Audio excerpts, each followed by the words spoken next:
Gubernur Sumsel Herman Deru resmi melantik 101 calon pegawai negeri sipil atau CPNS di lingkungan pemerintah Provinsi Sumsel, formasi tahun anggaran 2024, bertempat di Geraha Bina Praja.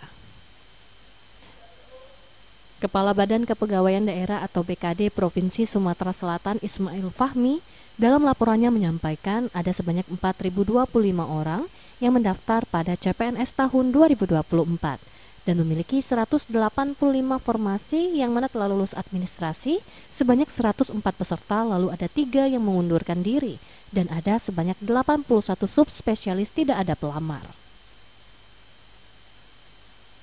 Selanjutnya, dalam arahannya, Gubernur Sumsel Herman Deru menyampaikan seluruh ASN telah memahami tupoksinya sebagai pelayan masyarakat sehingga mampu memberikan karya dan inovasi kepada negara, khususnya masyarakat Provinsi Sumsel. Saya harap kalian tidak atau bukan PNS atau CPNS yang didorong oleh keluarga. Apakah kalian memang ikut tes, lulus, dan hari ini diresmikan menjadi CPNS atas kemauan sendiri? Ada nggak kalian yang lulus karena kata PDC? Ada nggak?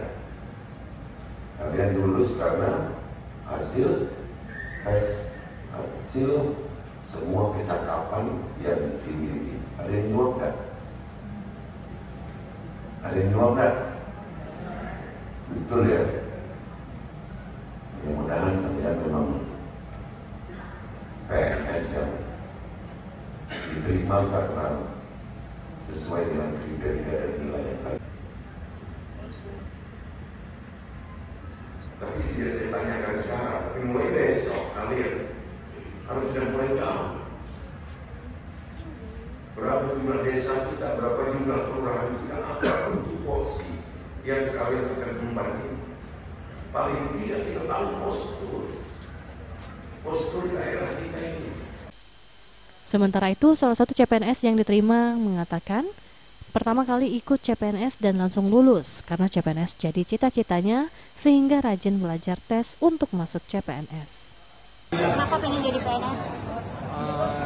Ya pengen aja gitu karena kayak cita-cita aja dari SMA gitu kan, menjadi abdi negara gitu, yang mengabdi di bangsa. Tim Liputan Sriwijaya TV.